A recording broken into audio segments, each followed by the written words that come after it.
I'm going to bring my needle up from the back and pull it all the way through to the front. And remember, we did the lazy daisy stitch last week.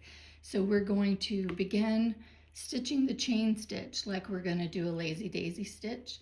So if you are not familiar with that, you might want to go back to last week's video. So remember, we are holding our thread off to the side and taking our needle back down where we came up.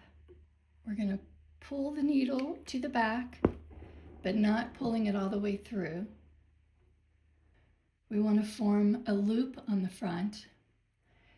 And so we're going to bring our needle back up, stitch length away. So I usually, shoot for 1/4 of an inch, making sure my needle is inside that loop. And then I'm going to pull it through.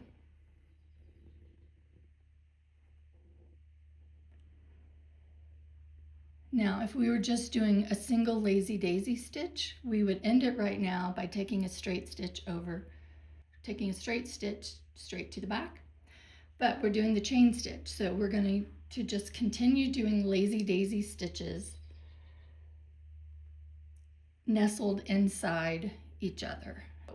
For the next stitch, what I'm going to do, again, I'm holding my thread off to the side. I'm placing my needle right where the thread came up, so it is inside that first loop. And I'm going to make my second chain, or my second lazy daisy stitch within the chain. So I pull my thread back like I have in the past, but not pulling it all the way through. Bringing my needle up to the top on that line, 1/4 inch away, or however long you want your stitch to be, making sure the needle is inside the loop. And then I pull it.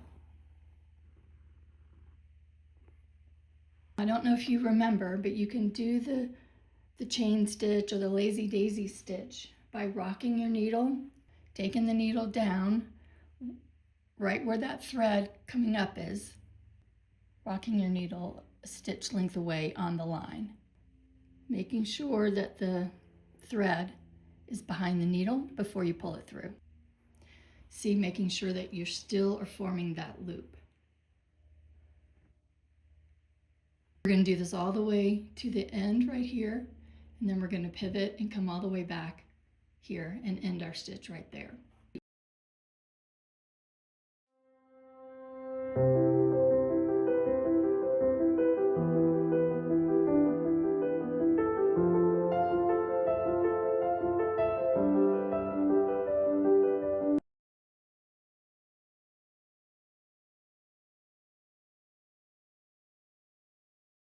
I'm pulling my needle through like that.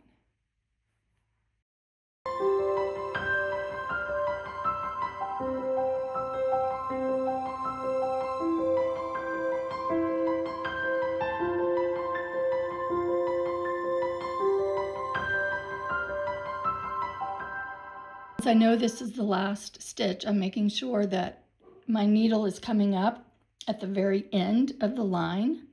Then I'm pulling it through, and then I'm going to take a straight stitch to the back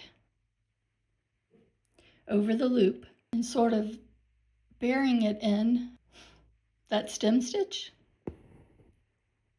and then pulling it through to the back.